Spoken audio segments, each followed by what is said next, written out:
వినడానికి శ్రద్ధ కలిగి మనము ముందుకు వెళదాం. తల వంచుదాం, కళ్ళు మూసుకుందాం. అందరం కూడా ప్రభునందు పిల్లల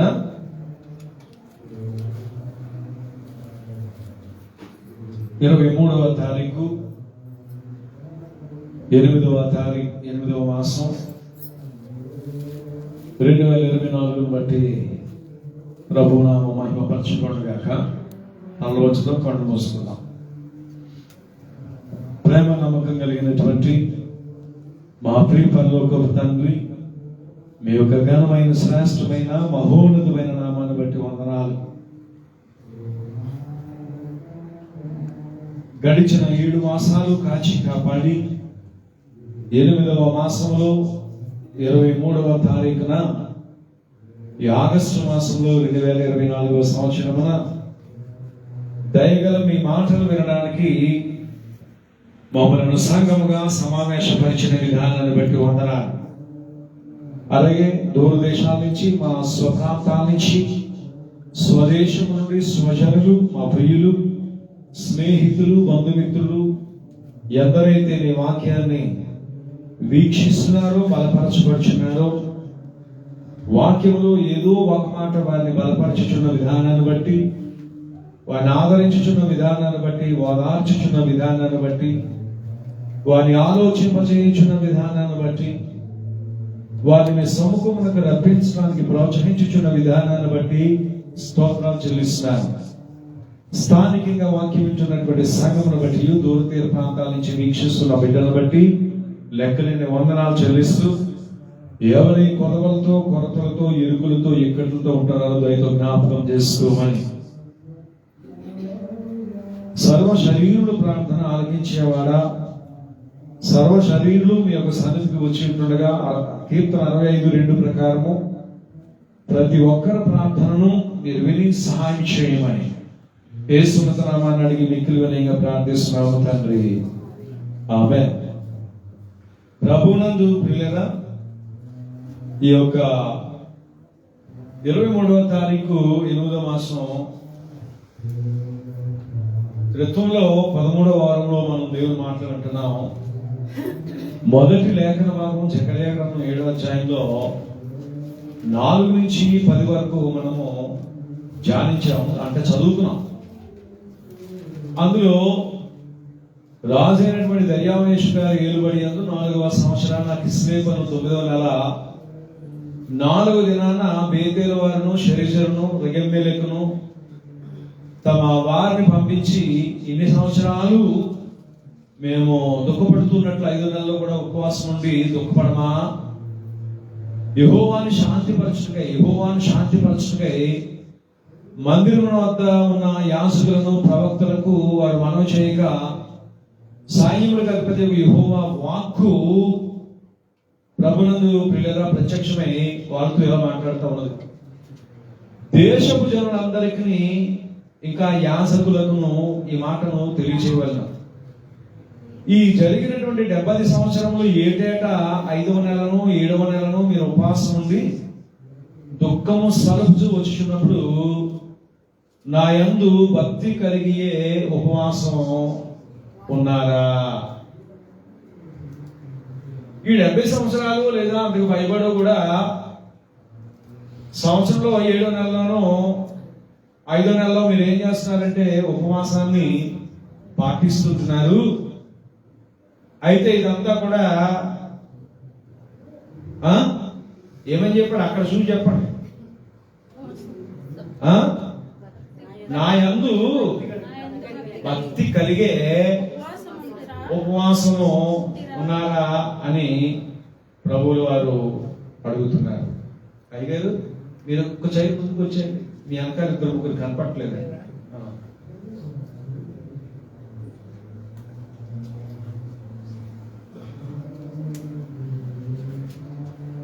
నా యందు భక్తి కలిగే మీరు ఉపవాసం ఉన్నారా? చూసారండి, వారు అడుగుతున్నారు. ప్రతి ఆట మేము ఉన్నట్టున్నామా అని అడుగుతున్నారు. యాజకుల దగ్గరికి పంపించారు, కబురు పెద్దల దగ్గరికి పంపించారు. ఇప్పుడు దేవుడు వారితో మాట్లాడుతున్నాడు. వారందరితో మాట్లాడండి, మీరు చేస్తున్నటువంటి ఉపవాసం లేక భక్తి కలిగే మీరు చేస్తున్నారా అని అడుగుతున్నాడు. మరియు మీరు ఆహారం పుచ్చుకున్నప్పుడు స్వప్రయోజనంకే కదా పుచ్చుకుంటుంది. మీరు పాలన చేసినప్పుడు కూడా స్వప్రయోజనంకే కదా చేశారు. తింటున్నప్పుడు ఎలా స్వప్రయోజనానికి చేసుకుంటున్నారు, తాగుతున్నప్పుడు ఏ విధంగా స్వప్రయోజనానికి చేసుకుంటున్నారో ఆ రీతిలోనే వారి భక్తి ఉపవాసం కూడా ఎలా చేసుకుంటున్నారు, స్వప్రయోజనానికే చేసుకుంటున్నారు. అంటే ఇప్పుడు అంతర్లీనంగా మనకి ఏదో ఒకటి తెలియచేయబడతా ఉన్నది కదా. కొరింథీ సంఘానికి రాసు పౌలు భక్తుడు అంటాడు, ఎవడు తన కొరకు తాను చనిపోడు, ఎవడు తన కొరకు తాను బ్రతకడు. చనిపోయినను మనము, బ్రతికినను మనము ఎవరి కొరకట? దేవుడి కొరకే కదా. అసలు జీవప్రాప్తులుగా మనం దేవుడు భూమి మీద ఎందుకు చేశాడు? మళ్ళీ అక్కడికి వెళ్ళాలి. జీవప్రాప్తులుగా మనల్ని దేవుడు ఎందుకు చేసి ఉన్నాడు చెప్పండి. దేవుడు మనలను జీవప్రాప్తులుగా ఎందుకు చేసి ఉన్నాడు? దేవుని మహిమపరచడానికి, దేవుని ఘనపరచడానికి, ఆయన బిడ్డలుగా కేవలము మనము జీవించడానికి అంతే. ఇక తర్వాతే ఉన్నటువంటి ప్రయారిటీస్ అన్ని, ఆ మొదటి ప్రయారిటీ, ఆ ప్రాముఖ్యమైనటువంటి ఆ యొక్క మరి ఉద్దేశం ఏమిటంటే దేవునిది ఆయన బిడ్డలుగా మనము జీవించడానికి, ఆయన బిడ్డలుగా బ్రతకడానికి, ఆయన బిడ్డలుగా భూలోకమందు కనపడడానికి మాత్రమే. మనం తింటున్నాం స్వప్రయోజనం వరకు, తాగుతున్నాం స్వప్రయోజనం వరకు. అలాగే దేవుని గూర్చినటువంటి భక్తి ఉపవాసం కూడా ఎలా ఉన్నది అంటే మన ప్రయోజనం కొరకే, మన స్వప్రయోజనం కొరకే. ప్రార్థన చేసినప్పుడు మన స్వప్రయోజనం కొరకే చేస్తాం. మందిరానికి వచ్చినప్పుడు కూడా మన స్వప్రయోజనం వరకు వస్తాం. ప్రార్థించిన దేవుడు ఏ ఓట్లు మనకి ఇవ్వాలి. మందిరానికి వెళ్ళినప్పుడు కూడా ఏవో ఆశలు ఉంటాయి, అవి అడగడానికి మనం వెళతాము. ఒకవేళ ఇంటి దగ్గర కూటాలు గట్రా ఎప్పుడైనా మనం పెట్టించుకుంటే అవి కూడా ఎందుకంటే ప్రభునందుకులారా స్వప్రయోజనం వరకే మనం చేస్తాం. కానీ వీటి మధ్యలో మనం ఎక్కడైనా నేను చేస్తున్నటువంటి వీటిలో దేవుని ప్రయోజనం నెరవేర్చబడినదా అని యోచన మనం చేసి ఉన్నామా ఆలోచన చేయాలి. నేను చేస్తున్నటువంటి పనుల్లో దేవుని యొక్క ప్రయోజనత ఎక్కడైనా చేకూర్చబడిందా యోచన చేయాలి.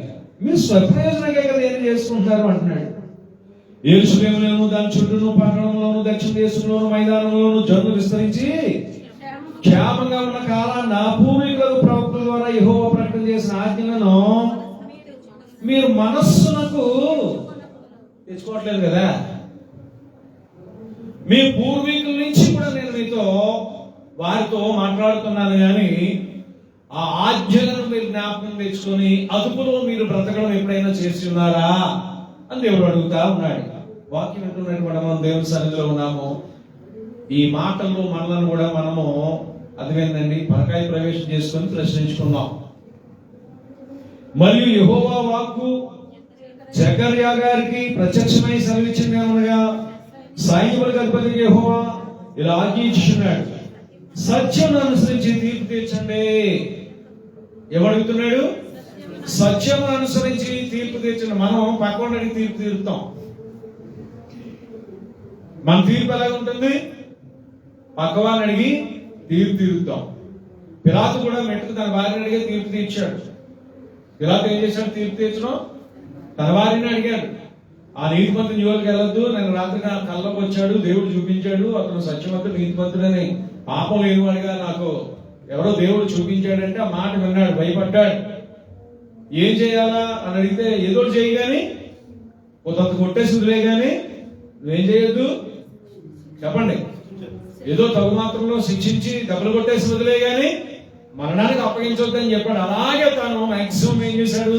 పిలాతు ప్రయత్నం చేశాడు. అల్లరి పెరుగుచున్నదే గాని తరుగుచున్నది లేదు అని యోచన చేసిన వాడే ఏం చేశాడంటే ప్రభునందుకు లేదా చివరికి కదా నీతిమంతుడిని సత్యవంతుడిని ఏం చేశాడు?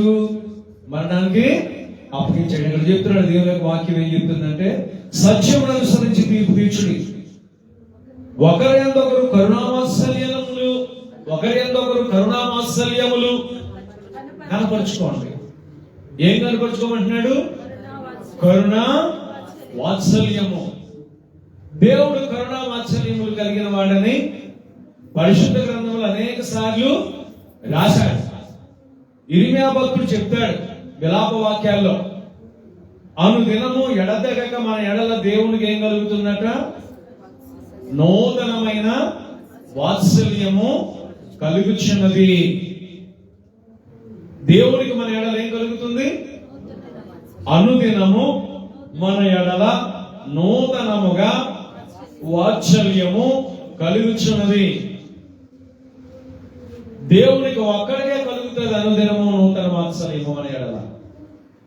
తల్లిదండ్రుల కన్నదమ్ముల అక్క చెల్లెళ్ళు, బంధుమిత్రులు, స్నేహితులు, సమాజానికి కలగదు. ఒకసారి కోపం వచ్చిందనుకో మళ్ళా నీ ముఖాన్ని నేను చూచేది ఉండదు. లేదా ఇంకా కోపం వచ్చిందనుకో అందరూ చేసే ప్రతిజ్ఞ, చచ్చిపోయినా నీ గుమ్మం ఎక్కము, నేను చచ్చిపోయినా నువ్వు నా గుమ్మం ఎక్కమని మనం ఏం చేస్తామండి? చెప్పండి, ఏం చేస్తాం?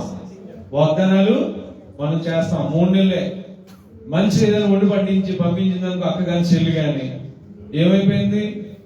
ప్రమాణం ఒట్టు తీసి గట్టు మీద చేస్తారు, ఆపగా తినేస్తారు. ఎన్నో అనుకుంటాం, అప్పసెళ్ళు అవన్నీ ఉంటాయేంటి, అన్న తమ్ముళ్ళు మనం అవన్నీ ఉంటాయేంటి అని అనుకుంటారు. అంటే అక్కడ ఏది మార్చింది మన హృదయాన్ని అంటే లంచము దృష్టికి ఎలా ఉంటదంట? మాణిక్యంలా ఉంటదంట.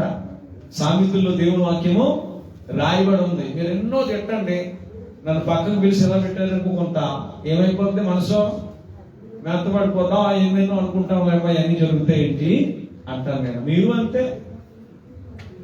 ఇచ్చిపుచ్చుకున్న చోట ఎక్కడో చోట మెత్తపడిపోవడం అనేది మానవహిసం. నువ్వు ఇచ్చినా ఇవ్వకపోయినా ఏంటి? నువ్వు ఇచ్చినా నువ్వు ఇవ్వకపోయినా, నువ్వు ప్రేమించినా ప్రేమించకపోయినా, నువ్వు భక్తి చూపినా భక్తి చూపకపోయినా, దేవునికి భయపడినా భయపడకపోయినా, నువ్వు సమీపస్తురాలుగా ఉన్నా నువ్వు లేకున్నా, నువ్వే స్థితిలో ఉన్నా నీ ఎడల దేవునికి ఏం కలుగుతుందంటే అనుదినము కూడా నూతనమైన వాత్సల్యము కలుగుతుంది, కరుణ కలుగుతుంది. కనుక మనము ఆయనకు రుణస్థులుగా జీవించడానికి ఏం చేయాలంటే ప్రయాస పడాలి. తనకు సమీపస్తులుగా ఉన్నవారంటే మరిష్ఠుడుగా ఉంటాడు దేవుడు. తనకి ఇష్టడుగా ఉన్నవారంటే మరిష్ఠుడుగా ఉంటాడు. తను ప్రేమించు వారికి మరి ఎక్కువగా ప్రేమిస్తాడు. హల్లెలూయా, హల్లెలూయా, హల్లెలూయా. ప్రభునందు పిల్లారా, ఓసారి ఒలింపిక్స్ లో ఒక ఆయన తెల్లారితే రన్నింగ్కి వెళ్ళాలి. 200 కిలోమీటర్లు 200 మీటర్ల రేస్ కి. మరుసటి రోజు ఆదివారం. ఆయన ఏం చేశాడట? ఆదివారం నాడు ఎప్పుడు కూడా విశ్రాంతి దినం అనేది ఆయన ఏమో మానలేదంట. కానీ దేశం తరపున ఆయన ఆట ఆడడానికి వచ్చాడు. రేపు చూస్తే విశ్రాంతి దినము. ఆయన మనసు ఒప్పలేదంటే ఏదంటే అవన్నీ దేశ బహిష్కరణ చేయొచ్చు, ఏదన్నా చేయొచ్చు, భయపడలేదంట. రేపు ఏంటి విశ్రాంతి దినం ఆదివారం మానలేదంట. ఆయన ట్రాక్ వెళ్లకుండా ఎక్కడికి వెళ్ళిపోయాడంటే ఆరాధనకి వెళ్ళిపోయాడంట. పిలుస్తారు కదా పేర్లు, ఆ ట్రాక్ లో ఆయన లేడు. అయితే మళ్ళా తిరిగి ఆయన ముఠాములు సర్దుకొని తన దేశం వెళ్ళిపోయాడు. తన దేశం వెళ్ళిపోతే ప్రభునందు పిల్లారా, దేశం అంతా ఆయన్ని నానా మాట్లాడారు, ప్రభుత్వం కూడా నానా మాట్లాడింది. తలదీసుకున్నాడు, సిగ్గుపడిపోయాడు దాదాపుగా. అయితే ఆయన ఏం చేశాడో తెలుసా ప్రభునందు పిల్లారా? ఇప్పుడు మరింత పట్టుదలతో, ప్రభువా ఈసారి వచ్చేటువంటి ఆ దినము విశ్రాంతి దినం కాకుండా ఉన్నట్లు మీరు ఏం చేస్తారంటే సహాయం చేయండి ప్రభువా. ఈసారి ఎలా అయినా సరే నా దేశం తరపున అర్థమైందా, నేను ఆ యొక్క రేస్ లో, రన్నింగ్ రేస్ లో, ఒలింపిక్స్ లో పాల్గొని పథకం ఎలాగన్నా తెచ్చి పోగొట్టినటువంటి ఆ యొక్క దేశ ప్రతిష్టతను మళ్ళా రెండెంతలుగా నేను నిలవడానికి సాయం చేయండి ఆయన ప్రార్థిస్తూ ప్రాక్టీస్ చేస్తూ ప్రార్థన చేస్తూ ముందుకు వెళుతుంటుండగా రానే వచ్చింది ఆ సమయము. ఇప్పుడు 200 మీటర్లో కాదట, 400 మీటర్లో నిలబడ్డాడట. నిలబడి ప్రభునందు పిల్లారా అర్థమైందండి, గోల్డ్ మెడల్ మీద గోల్డ్ మెడల్ ఆయన సంపాదించాడట. ఇప్పుడు ఆయన మీద ఉన్నటువంటి అర్థమైందండి ఏమిటి? ఆయన మీద ఉన్నటువంటి ఆ యొక్క అభియోగం అంతా కూడా తీసివేయబడింది. రెట్టింపు అర్థమైందా ఘనత ఆయనకు వచ్చింది. అర్థమైందా? వెళ్ళేటప్పుడంట ప్రభునందు పిల్లరా ఒక దైవజనుడు చిన్న సీట్ రాసి ఇచ్చాడంట ఓ పాస్టర్ గారు. ఇది నీ జర్కిన్ నెట్టుకో జోబిలో, వచ్చిన తర్వాత చూడన్నాడంట. ఈయన పరిగెత్తేసాడు, వచ్చేసాడు ఆగమేఘాల మీద. ఈయన ఏం రాసి ఇచ్చాడా అని చెప్పేసి చదువుకున్నాడట. అందులో ఏమన్నా తెలుసా? సమూయేలు గ్రంథంలో రాయబడినటువంటి ఒక మాట ఉందట. ఆ మాట ఏమన్నా తెలుసా ప్రభునందు లేదా? నన్ను గణపరచు వారిని గణపరచు. చప్పటి ప్రభుత్వం నన్ను గణపరచు వారిని నేను. నువ్వు గణపరుచుతున్నావా? నీ దేవుణ్ణి అవమానపరచుచున్నావా? ప్రతి చర్య ద్వారా నీ దేవుడు నిన్ను పరీక్షించేవాడుగాను చూచేవాడుగా ఉన్నాడు. ఆయన ఎవరిని కూడా విడిచిపెట్టేవాడుగా లేడు. ఆయన మంద దృష్టి అంతకంటే లేదు. లేదా ఆయన నేత్రాలు చూడలేనంత రీతిలో కూడా లేవు. కానీ ప్రతి ఒక్కరిని లోపల బయట ప్రతి పని దగ్గర ప్రతి ఆలోచన దగ్గర కూడా దేవుడు ఏం చేస్తున్నాడంటే చూచువాడిగా ఉన్నాడు, చూస్తున్నాడు. చూచి ఆయన ఏం చెప్పేవాడుగా అంటే బదులిచ్చేవాడుగా ఉన్నాడు. ఆయనని మహిమపరచడానికి గణపరచడానికి ఏం చేశాడంటే ఒక వ్యక్తి మానేశాడు. నా దేవుడు మందిరం కంటే పెద్ద గొప్పది కాదులే అనుకున్నాడు. దేవుడు తన దాసుని ఏం చేశాడంటే మీదుటకు ఈ టయానికి టుమారో బై దిస్ టైం అన్నట్టుగా, next year by this time అన్నట్లుగా దేవుడు ఏం చేశాడంటే ఆ వ్యక్తి చేసినటువంటి దానికి 200 ప్రతిఫలము, 200 ఖ్యాతి, 200 ఘనత ఆ వ్యక్తికి ఇచ్చి తను నమ్ముకున్నటువంటి దేవుడు ఎంత గొప్ప దేవుడో అక్కడ నిరూపించాడు. ఈరోజు నువ్వు దేవుని కొరకు ఏమన్నా చేయించున్నావేమో. నువ్వు దేవుని కొరకు ఏమన్నా చేస్తే దేవుడు అన్యాయస్తుడు కాదు, దేవుడు మర్చిపోయేవాడు కాదు, దేవుడు అన్యాయస్తుడు కాదు, దేవుడు మర్చిపోడు కాదు. మనుషుడా, నీవు అన్యాయం చేస్తే నీకు అన్యాయం ఎదురవుతుంది ఒక రోజు. నువ్వు నీతి చేస్తే, పరిశుద్ధత చేస్తే, ఆయనకి ఇష్టమైనది చేస్తే అది ఎదురుగుండా దేవుడు రప్పిస్తాడు. అయితే ఒకనొక దినాన ప్రభునందు పిల్లరా మనకు ప్రతిఫలం ఇవ్వబడుతుంది. తీర్పు ఉన్నదని మనం జ్ఞాపకం చేసుకోవాలి. హల్లెలూయా. అందుకని దేవుడు మాట్లాడుతూ ఉన్నాడు, సత్యాన్ని అనుసరించి తీర్పు తీర్చండి, ఒకరి యందు ఒకరు కరుణ వాత్సల్యం కనపరచుకోండి, విధవరాండ్రను, తండ్రి లేని వారిని, పరదేశులను, దరిద్రులను బాధపరచండి. మీ హృదయమందు సహోదరులో ఎవ్వరికి కూడా మీరేం చేయొద్దండి, కీడు చేయ తలంచకండి. కీడే అసలు కీడు చేయొద్దు అన్నాడు. కీడు చేయడానికి అసలు తలంపే వద్దంటున్నాడు. ఎప్పుడైతే కీడు చేయి తలంప పెడతామో, హాని చేయి తలంప పెడతామో, మోసం చేయడం తలంప పెడతామో, దేవునికి ఇష్టం లేనటువంటి కార్యాలు మన సహోదరుల మీద మనము చేస్తామో, తలపెడతామో, వెంటనే మన ప్రయత్నాలన్నీ కూడా శూన్యమైపోతాయి. హృదయంలో ఎప్పుడైతే దేవునికి ఆయాసకరమైనటువంటి ప్రణాళికలను మనము రచించామో, అర్థమైన మాట అంటారు మనోళ్ళు, మ్యాన్ ప్రపోజెస్, చెప్పండి, మ్యాన్ ప్రపోజెస్, గాడ్ డిస్పోజెస్. మనుషుడు ఒకటి తలస్తే దైవము మరొకటి తలుస్తుందట. మ్యాన్ ప్రపోజెస్, మనుషుడు ఎన్నో చేస్తాడు కానీ దేవుని నిర్ణయమే తీర్మానమని సామెతల్లో చోట రాయబడి ఉన్నది. హల్లెలూయా. ఎన్నో ఆలోచనలు పుడతాయట మానవ హృదయంలో, కానీ దేవుని యొక్క తలంపే స్థిర తీర్మానం అవుతుంది. కనుక నీ హృదయంలో తలంపులు కూడా రాకూడదు. ఒక మనుషుని చెడపడానికి, ఒక వ్యవస్థను చెడపడానికి. నీ హృదయంలో ఎప్పుడైతే తలంపు కలిగిందో చెడగొడదామని నీ కుటుంబాన్ని దేవుడు ఏం చేస్తాడో తెలుసా? చెడపడం ప్రారంభిస్తాడు. నీ ఉద్దేశాలు చెడగొట్టడము, నీ బ్రతుకు చెడగొట్టడము, నీ ప్రణాళిక చెడగొట్టడము, నువ్వేమైతే తలంచావో అవన్నీ చెడిపోతా ఉంటాయి. లోపల ఏమి నువ్వు కలిగి ఉన్నావంటే చెడు తలంపులు కలిగి ఉన్నావు గనక, చెడు ఉద్దేశములు కలిగి ఉన్నావు గనక, కీడు చేయాలన్న ఆశ కలిగి ఉన్నావు గనక ఆ కీడు త్వరపెడతా ఉంటది. ప్రభువు మరోసారి కయ్యంతో ఏమో మాట అన్నాడు. ఏమన్నారు? ఆదిలోనే పాపము చేయవాడిని పాపము తరుముతుంది అన్నాడు. నువ్వెందుకు ముఖము చెప్పుకున్నావు అని అడిగారా లేదా కయ్యన్ని? ఎవరు అడిగారు ఈ మాట? చెప్పండి. దేవుడు అడుగుతున్నాడు. ఎవరిని అడుగుతున్నాడు? కయీను అడుగుతున్నాడు. ఏమడుగుతున్నాడు? నీవు ముఖము చిన్నపుచ్చుకోనేలా. ఎందుకు చిన్నపుచ్చుకున్నాడు చెప్పండి? పాపము చేశాడు కనుక కయీను ఏం చేశాడంటే ముఖము చిన్నపుచ్చుకున్నాడు. మరి ఇంకో మాట అన్నాడు దేవుడు, నీవు సత్క్రియ చేసి తలెత్తుకోవా అన్నాడు. ఏమన్నాడు దేవుడు? సత్క్రియ చేసుకున్నామనుకో, చేస్తున్నామనుకో, దేవుని సాన్నిధ్యానికి వచ్చి మనం ఎలా ఉంటామో తెలుసా?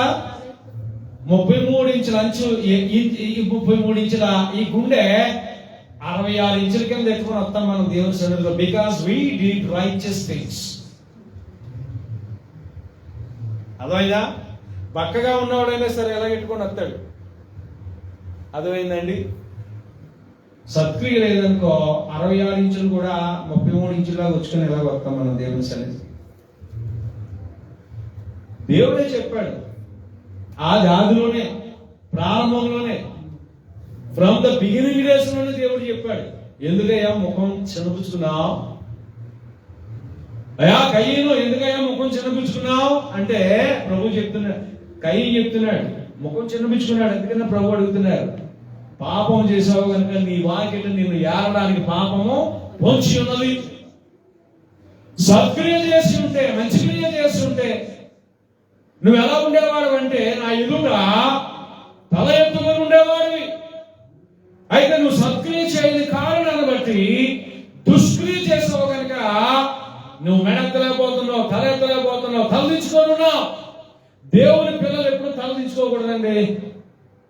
ఈవెన్ తల్లిదండ్రులు కూడా తలదించుకోకూడదు. అలాంటి పనులు ఎప్పుడు చేయకూడదు. వెంటనే క్షమాపణ కోరేయాలి.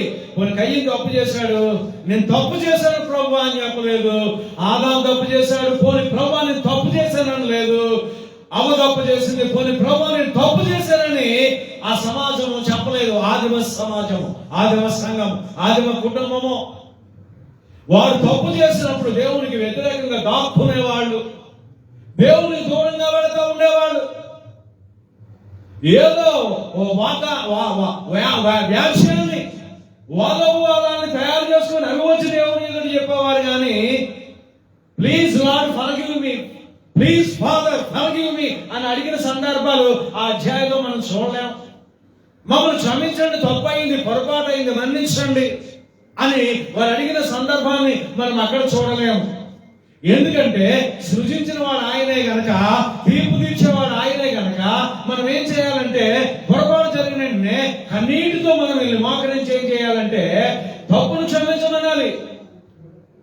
ఏ తప్పు చేసినా దేవుని యొక్క సన్నిధిలో దేవునికి వ్యతిరేకంగా, దేవునికి ఆయాస్కరంగా, దేవుని కంటి ఎదుట మనం చేసింది ఏదైనా ఇది పొరపాటు అని అనిపించినప్పుడు వెంటనే మనం ఏం చేయాలంటే దేవుని ఎదుటికి వెళ్ళి మొట్టమొదటి మనం ఏం చేయాలంటే క్షమాపణను పొందాలి. ఆ తర్వాత సమాజంలోకి వచ్చి, సంఘంలోకి వచ్చి ఏం చేయాలంటే తప్పనిసరిగా క్షమాపణను కోరాలి. అది దేవునికి ఇష్టమైనటువంటి సువాసన లాంటిది. అంటే హృదయంలో ఏం లేదు, కల్మషం లేదు, నిర్మలంగా ఉన్నాం కనుక మనము బ్రాండెడ్ గా ఉంటాం. ఎవరికి భయపడం. ఆ తప్పు చేశానని క్షమించు, తప్పు చేశాను తమ్ముడు, ఏదో అయిపోయిందండి, నా ద్వారా ఏదో మాట్లాడేసాను, సారీ, అలాంటి మనసులో పెట్టుకుని అయిపోయింది. అది పెట్టుకొని నొక్కుదాం ఎప్పుడు దొరుకుతాడా, ఈమె ఎప్పుడు దొరుకుతుందా అని చూసామనుకో, ఆ లోపల ఏమైపోతుందంటే గ్యాంగ్రీన్ ఎక్కువైపోతుంది. దీన్ని కొరుకుడు పుండు, పాకుడు పుండు అంటాడు పేతురు భక్తుడు ఆయన యొక్క పత్రికల్లో. అది ఎక్కువ అవ్వకూడదు. సామెతలు అంటున్నాడు, అర్థమైందా? మత్సరం ఉండిపోతాడు. అది మత్సరము. కొంతమంది చూడండి, ఫారెన్ వెళ్ళే వాడికి ఎక్స్రేలో ఏం కనపడుతుంది? మచ్చ. అర్థమైందా? వాళ్ళు తీసుకోరు, ఇక ఏదో సెట్టింగ్ చేసి పెడతారు. అప్పట్లో ఏదో ఇప్పుడు సెట్టింగ్ అవ్వట్లా. ఆ మచ్చ ఉంది అనుకోండి, అవలు ఏమిటా మచ్చ చెప్పాలి. ఏమిటా మచ్చ? సైన్స్ చదివినట్లు ఉన్నారు. ఆ మచ్చ ఏంటంటే టీబీకి చెందినటువంటి బ్యాక్టీరియా. అది అక్కడ ఉంటుంది, అది మచ్చగా పడుతుంది. టీబీ అర్థమైందండి, క్షయవ్యాధికి సంబంధించింది అక్కడ ఉన్నది. అది చేత ప్రభునందు అవదు. ఒక్కోసారి లక్కీగా ప్రభు కొంతమందికి పాస్ చేస్తున్నాడు, కొంతమందికి పీస్ చేస్తున్నాడు అనుకోండి. అయితే ప్రభునందు అది కూడా మచ్చ. దాన్ని మొదటిగానే తెలుసుకుని డ్రగ్ ఆడారనుకోండి, వాళ్ళు కొంచెం సర్వైవ్ అవుతారు. వాళ్ళు ఆడకుండా వదిలేసారనుకోండి, సినిమాకే కదా అని చెప్పేసి పెద్దదయ్యి, బహు పెద్దదయ్యి, ఇంకా పెద్దదయ్యి ఏమవుతుంది? టీవీ అవుతుంది. ఏమంటారు దాన్ని? ఏమంటారు? టీవీ ఏమంటారు తెలుగులో? క్షయవ్యాధి. కనుక హృదయంలో ఏముండడానికి దేవుడు ఒప్పుకోవట్లేదంటే ముడత, మచ్చ, కళంకము. అటుది లేనిదిగా తన యొక్క ప్రియమైన వధువైన సంఘము క్రీస్తు ఎదుట కనపడాలని అపోస్తలుడైన పౌలు చెప్తున్నాడు. పెండ్లి కుమారుడైన క్రీస్తు ఎదుట సంఘమును ఎలా నిలపాలని? ముడత, మచ్చ, కళంకము లేనటువంటి సంఘముగా దానిని నిలపాలని, పరిశుద్ధమైన క్రియలు కలిగిన సంఘముగా అది ఉండాలని, దేవుని ఎదుట నిలవబెట్టాలని నేను ప్రయాసపడుతూ ఉన్నానంటున్నాడు. ఎవరంటే అపోస్తలుడైన పౌలు గారు. పత్రికల్లో అన్నిటిలోనూ ఈ మాట స్పష్టంగా రాయడాన్ని మనం చూస్తూ ఉంటున్నాము. అటు ముడత, మచ్చ, కళంకము క్రైస్తవుడిగా నీలో గాని కుటుంబంలో గాని ఉండకూడదు. అది ఉన్నది అని తెలిసినప్పుడు వెంటనే దేవుని దగ్గరికి వెళ్ళి ఏం చేయాలంటే కడుక్కోవడానికి ప్రయాసపడాలి. అది ఉంచుకొని మనం చలామణి అవుదామని నన్ను అనుకోకూడదు. ఒకడు ఒడిలో అగ్ని వేసుకుంటే వాడి వస్త్రము కాలదా అంటాడు మరొక చోట ఉపమాన రీతిగా.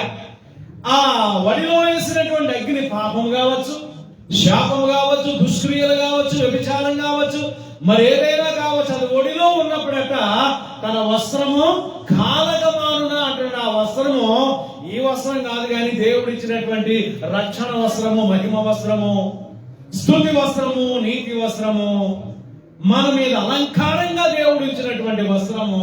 దానివల్ల ఏమైపోతుందంటది? కాలిపోతుందంట. కాలిపోయినప్పుడు ఏం కనపడుతుంది చెప్పండి? అదైంది, అంగీ వేసుకున్నాం, తెలకుండా ఎవడ అగ్గెట్టేశాడు వెనక, ఆర్పేశారులండి. ఏం కనపడుతుంటది వెనకాలగా? పిల్లలు కనపడతా ఉంటాయి. వస్త్రం కాలిపోయింది కదా. ఎక్కడ కాలిపోతే అక్కడ ఏమవుతుంది? దేహంలో భాగాలు కనపడతాయి కదా. ప్రకటనలు అంటున్నాడు, నువ్వేదో గొప్పవాడు అనుకుంటున్నావు, నువ్వేదో ధనవంతుడు అనుకుంటున్నావు, ధనవంతురాలు అనుకుంటున్నావు, కానీ నీవు దరిద్రుడు, ఇంకా ఉంటున్నాడు దౌర్భాగ్యుడు, ఇంకా గుడ్డివాడివి, ఇంకా దిగంబరివి. నీ మీద నాకేం కనపడుతుందో తెలుసా? దిగంబరత్వం కనపడుతుంది. అదేంటి? బాగా వస్త్రాలు కప్పుకున్నారు, jute cloths, silk cloths, cotton cloths, రకరకాల క్లాత్స్ మనం వాడుతూ ఉంటుండగా దిగంబరత్వం మనలో నుంచి దేవునికి కనపడుతుందా అని అడిగినప్పుడు దిగంబరత్వము కనపడుతుంది. వస్త్రాలు కాల్చేసాడు ఎవరో తెలుసా? అపవాది. ఆదామవ్వాల వస్త్రాలు పోయాయని తలపోసాయి కదా. వాడు ఏం చేశారు చెప్పండి? అంజూరపు కచరాలు చేసుకుని వస్త్రాలుగా ఫీల్ అయిపోతున్నారు, అవునా? ఆ తర్వాత యెరూషలేము నుంచి ఎరుకో వెళుతున్నటువంటి ఒక వ్యక్తిని అపవాది ఏం చేశాడు చెప్పండి? వస్త్రాలు దోచుకున్నాడా లేదా? దిగంబరుడిగా వదిలేశాడా లేదా నడి రోడ్డు మీద? చెప్పండి. అలాగే యేసు ప్రభువు వారి సిలువ ఎక్కేటప్పుడు ఏం చేశారో తెలుసా? వస్త్రాన్ని తీసేసుకున్నారా లేదా? అర్థమైందా? ఆ మూడే కనపడుతున్నాయేమో. నీ మీద కూడా వస్త్రం లేదు. నువ్వు అనుకుంటున్నావేమో ఇంత కాస్ట్లీ చీర కట్టుకున్నాను కదా బ్రదరు, కాస్ట్లీ బట్టలు వేసుకున్నారు కదా బ్రదర్ అని. ఎప్పుడైతే ఒడిలో అగ్ని ఉన్నదో, ఎప్పుడైతే ఒడిలో దేవునికి ఆయాసకరమైనది ఏదో ఉన్నదో, అదేంటంటే మన వస్త్రాలని ఎప్పుడో అపవాది ఏం చేసేసాడు? కాల్ చేశాడు. దేవునికి ఏం కనపడుతుందంటే, పరిశుద్ధ సంఘానికి ఏం కనపడుతుందంటే దిశమల కనపడుతూ ఉన్నది. ఇప్పుడు దిశమలని కప్పగలిగింది మళ్ళా ఎవరో తెలుసా? దేవుడే. ఆయన అంటున్నాడు, నా రక్షణ వస్త్రాలు నీకు ఇస్తాను. పెళ్లి ఏర్పాటు చేశాడు, అనేక మంది వచ్చేసారు. పెళ్లి ఏర్పాటు చేసినటువంటి గొప్ప ఆయన వచ్చి ఇంట్లోకి వచ్చి ఆ యొక్క బాంక్వెట్ హాల్ లోకి వచ్చి చూస్తూ ఉన్నాడు. అందరికీ నేను సప్లై చేసినటువంటి ఆ యొక్క పెళ్లి వస్త్రాలు వారు ధరించుకొని వచ్చారా లేదా అని వచ్చారు. హల్లెలూయా, హల్లెలూయా, హల్లెలూయా. అర్థమైందండి? ఈ మధ్యలో పాప పెళ్లి చేసుకుంది. ఆ పాప వెనకాల ఒక 5గురు, ఆ పక్కన ఈ పక్కన ఒక 5గురు నడవడానికి ప్రభుత్వం తిప్పలేరా? ఈ పెళ్లి కుమార్తెకి దగ్గరగా ఉండే వస్త్రాలను కుట్టించిందండి. ఆడకు ఒక 5గురికి, ఆడపిల్లలకి ఈడకు ఒక 5గురు. ఈ మొదట ఇద్దరు ఏం చేయాలంటే ఈమె అంచు పెట్టుకోవాలి, ఫ్రాక్ అంచులు. ఆ వెనకాల ఉన్నవాడు ఒక్కొక్కరు అంచుని ఒక్కొక్కరు పెట్టుకొని ఏం చేయాలో తెలుసండి, పక్షులు ఆకాశంలో వెళ్తున్నప్పుడు వి ఆకారంలో వెళ్తాయి కదండి, అలాగా వస్తుంటే సిరాకెక్కిపోయింది నాకు. ఎంత అంత ఎక్కలేదు, నీకేదయ్యా ఆ డబ్బు ఉంది, ఎన్నన్నా యాసలు వేస్తారంటే యాసలకు కూడా అద్దు పద్దు ఉంది. అర్థమైందండి, వేషాలకు కూడా అద్దు పద్దు ఉన్నది. ఇది క్రైస్తవ వివాహము. క్రైస్తవ వివాహంలో జ్ఞానము, బుద్ధి, పవిత్రత, పరిశుద్ధత చాలా అవసరమై ఉన్నది. ఎక్కడో సినిమాల్లో చూచి, హాలీవుడ్ సినిమాల్లో ఎక్కడో చూచి సమాజంలో అలాగను మనం కూడా నటిస్తే దేవుడికి అది అంగీకారమైనటువంటి వివాహము కాదు. వివాహము దగ్గరకు వచ్చేటువంటి స్త్రీ పురుషులు కూడా చాలా సున్నితంగాను, చాలా మర్యాదపూర్వకంగాను, విధేయతతోనూ పరిశుద్ధ వివాహములో వారు జతపరచబడాలి. అంతేగాని దర్పము, డంగు, హంగు అక్కడ కనిపించకూడదు. ఎందుకంటే దేవుడు మధ్యవర్తిగా ఉండాలి ఆ వివాహంలో. ఎవరు ఉండకూడదు తెలుసా? లోకం ఉండకూడదు. ఎందుకంటే స్థానికంగా వాక్యం వింటున్న బిడ్డలైనా, మీరైనా, దూర తీరాలని ప్రాంతాల నుంచి వాక్యం వింటున్న వారైనా గుర్తు పెట్టుకోండి, చాలా సాంప్రదాయబద్ధంగా, చాలా చక్కగా పరిశుద్ధుల మధ్య జరిగేటువంటి వివాహముగా ఆ వివాహం ఉండాలి. ఎందుకంటే ఈ మధ్యన కొన్ని వివాహాలకు నేను వెళ్తున్నాను కానీ అనవసరమైన లోకపు చర్యలన్నీ కూడా ఆ పరిశుద్ధపు ఆ స్టేజీ మీద ఆ యొక్క విధానంలోనూ కనపడుతూ ఉంటున్నది. ఈ మధ్యన మరొక వివాహానికి వెళ్తే కార్డులో 9:15 ఏంటో తెలుసా అండి? వివాహం ప్రారంభ సమయం అండి. అర్థమైందా? ప్రారంభ వివాహ సమయం 9:15 మేము అప్పటికే లేట్ అయ్యింది, 10:15 మేము వెళ్ళామండి. అయ్యో వివాహం అయిపోద్దామని. పెట్ట పురుగు లేదండి, పెట్ట మనిషి లేదండి అక్కడ. మేము వెళ్ళినటువంటి 10:12 పెండ్లి కుమారుడు దిక్కుమాలలాగా వచ్చాడు. అక్కడ ఎవడో చేతి కట్టుకుని నడిపించుకొచ్చాడు. ఆ తర్వాత పెండ్లి కుమార్తె కూడా పక్కూరు ఎక్కడ తీసుకెళ్లారో తెలుసా? పార్లర్కి తీసుకెళ్లారటండి. పక్కూరు పార్లర్కి తీసుకెళ్లి 10:02కి తీసుకొచ్చారు. అప్పుడు ఏమవుతా ఉన్నారా? భోజనాలు 75% అయిపోవాలా. 10:02కి తీసుకొస్తే ఈ సాల్మనైజ్డ్ చేసేటువంటి ఆయన అంగమ అంతా ఇంత కాదు స్టేజ్ మీద. ఎందుకు? ఆయన ఏమి అనలేడు, వచ్చిన వాళ్ళకి ఏమి సరిపెట్టలేడు. అర్థమైందండి? మొత్తానికి ఎలా సరిపెట్టాడంటే 10 నిమిషాల్లో పెళ్లి తంతు జరిగించేశాడు. ఓకే 7 నిమిషాల వాక్యం, ఓకే 7 నిమిషాల ప్రమాణాలు, 3 నిమిషాలేమో అర్థమైందండి వేల మైళ్ళ నుంచి వెళ్ళినటువంటి మాకు అర్థమైందండి గ్రీటింగ్స్.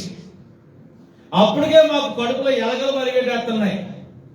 ఇక ఈ పెళ్లి ఎప్పుడు అవుతుంది, ఆ పెళ్లిలో అన్నం ఎప్పుడు పెడతారు, అప్పటికే దండిగా అయిపోతుంది. బయట ఘనంగా బలంగా ఏంటో తెలుసా అండి? భోజనాలండి. పెళ్లికి వచ్చిన వాళ్ళు 1500 మంది, కూకున్నవాళ్ళు 150 మంది. ఆ షామియానాలో ఉన్నవారంతా కూడా కొట్టుకు చచ్చిపోతున్నారు భోజనాల దగ్గర. 12 గంటలకే మొదలెట్టేశారు భోజనాలు. అంతే మా ఊరికి పద్ధతి ఉందండి, 12 గంటలకు భోజనాలు ఇట్టేయాలి. అర్థమైందా? మరి పెళ్లిలో ఎవరు ఉంటారా అని పక్కన కూర్చున్నామని ఉండగానే ఉంటారండి. ఎవరో బంధువులు బాగా రక్త సంబంధాలు కావాల్సిన ఉంటారు కదండి, వాళ్ళు ఉంటారండి. అందరూ ఉంటారండి, ఊళ్ళో ఉంటారండి ఆయన చెప్పేశాడు. అర్థమైందా? ఏంటిది క్రైస్తవ వివాహమేనా? మంచి మర్యాద క్రమశిక్షణ ఏమన్నా ఉన్నదా? లేదండి. వీళ్ళారా 9:15 అన్నారు కదా, 12:15 ముగించండి లాస్ట్. అప్పటి నుంచి భోజనాలు ఎట్టండి ఎంత బాగుంటుందో తెలుసా? మీరు 2 గంటలకు మొదలెడితే 3 గంటలకు మొదలెడితే కాదు కదా. ఎక్కడికి నేను ఎందుకు వెళ్ళానంటే బైబిల్లో ప్రభు చెప్పారు వివాహం కొరకు. ఒకడు వచ్చాడట, ఆ వ్యక్తి దగ్గరకు వచ్చి యజమాని ఆగిపోయాడు. అయ్యా, నేను పంపించినటువంటి పెళ్లి వస్త్రాలు అందరికీ అందిని, అందరూ వేసుకొని వచ్చారు కదా, నువ్వు వేసుకురాలేదే పెళ్లి వస్త్రము అని అడిగితే ఆయన చెప్తున్నాడట కదా, అయ్యా నువ్వు పెళ్లి వస్త్రం వేసుకోలేదు, పైగా ఎలా వచ్చావు అసలు? రిసెప్షన్ అనేది ఒక మెయిన్ ఎంట్రన్స్ గేట్ ఉంటుంది అంతే, అక్కడి నుంచే రావాలి అందరం కూడా కదండి. చక్కగా ద్వారాలు కడతారు, ఏవో ఇస్తుంటారు, జ్యూస్లో, ఫ్రూటీలో, ఫ్లవర్స్ ఏవో చిన్న చిన్న బహుమానాలు తీసుకుని లోపల రావాలా. అందరూ కూడా మెయిన్ డోర్ అంటే వస్తే ఈయన ఎలా వచ్చాడో తెలుసా అండి? దొడ్డుదారంటే వచ్చాడంట, దొడ్డు గుమ్మానంటే వచ్చాడంట. నువ్వు ఎలాగొచ్చావని అంటే పలానా దారంట. రక్షణ వస్త్రం లేదు, వివాహ వస్త్రం లేదు, పెళ్లి వస్త్రం లేదు, మహిమ వస్త్రం లేదు, స్తుతి వస్త్రం లేదు, ఏమీ లేదు. ఎలాగొచ్చి కూర్చున్నాడో తెలుసా? పరిశుద్ధుల మధ్య గంభీరంగా వచ్చి కూర్చొని పెద్ద మొక్కలు అంటున్నాడు. పెద్ద మొక్కలతో కదా. పెళ్లికి చూడండి, ఈ పక్కోడు కాదు ఆ పక్కోడు కాదు.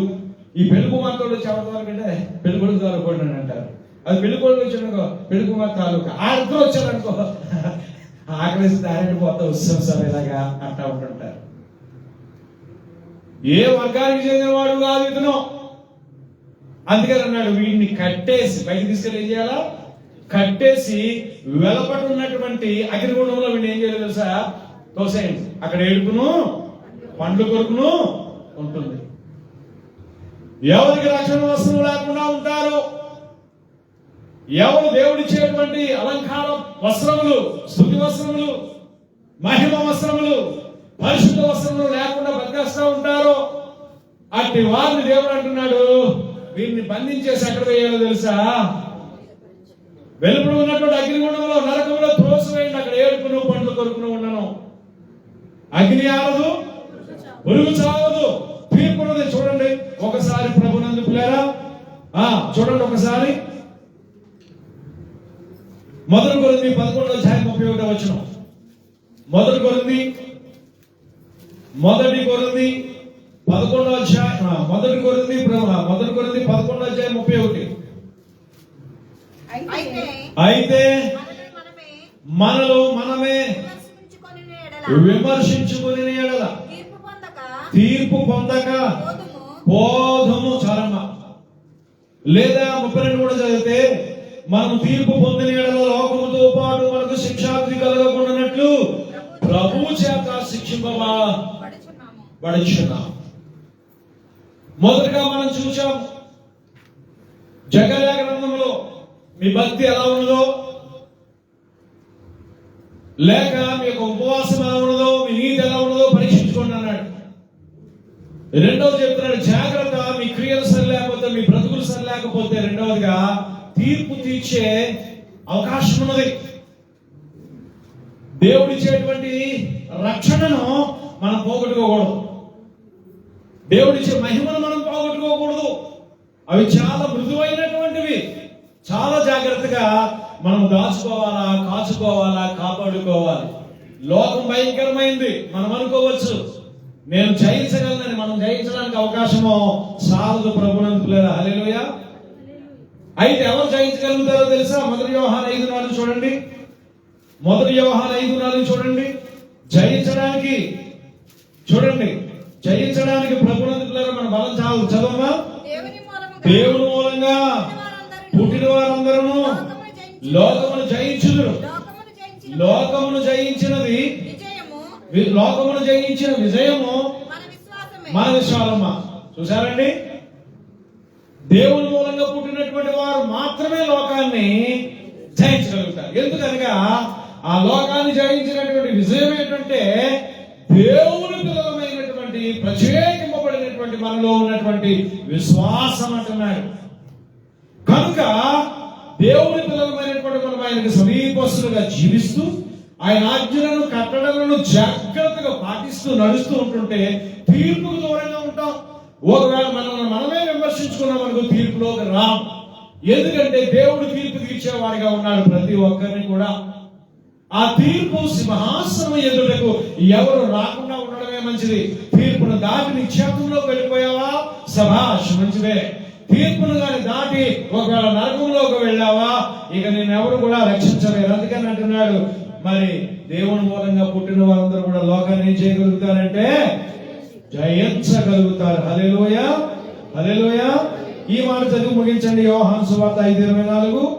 ఈ మాట చదివి ముగించండి. 5:24. యోహాను 5:24 మనం చూద్దాం. ప్రభునందుకు లేరా?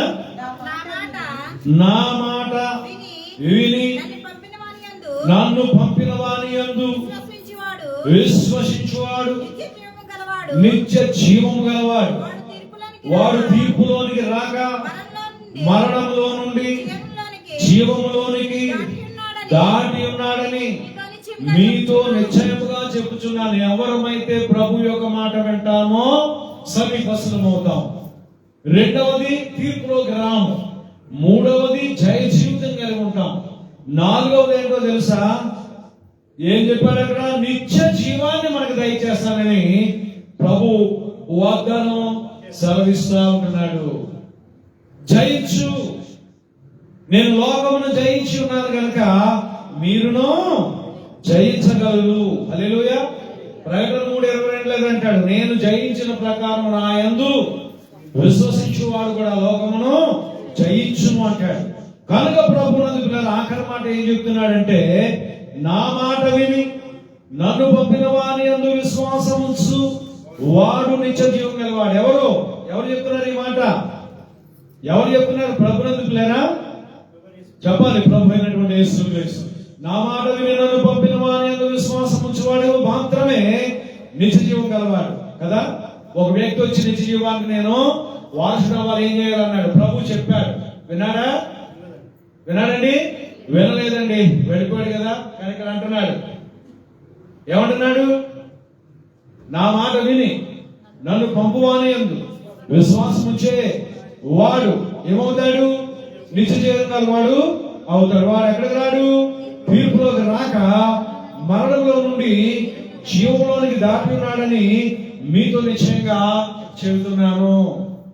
నువ్వు తీర్పు దాటి నిత్యత్వంలోకి వెళ్ళాలి, జీవంలోకి వెళ్ళాలంటే తండ్రి అయిన దేవుడు తన కుమారుణ్ణి మన కొరకు పంపించాడు. ఆయన మాటను మనం ఏం చేయాలి? వినాలి. ఆయన ఆజ్ఞలన్నీ పాటించాలి. ఆయన చెప్పిన మాటల ప్రకారంగా మనం జీవించడానికి ప్రయాసపడాలి. అప్పుడు లోకమును జయించే సహాయం కూడా చేస్తాడు. నరకంలో పడకుండా దాన్ని జయించే సహాయం కూడా మనకు దయచేస్తాడు. ఇంకా ఇహలోకంలో వచ్చే ఇహలోక బాధలన్నీ, ఇది బాధలన్నీ కూడా జయించేటువంటి శక్తిని ఆయన మనకు దయచేస్తాడు. ధర్మవంచండి, ప్రార్థన చేద్దాం. భూమికి ఆకాశములకు మధ్య వేలాడుతున్నటువంటి ప్రభు అయినటువంటి యేసు వైపు మనం చూద్దాం.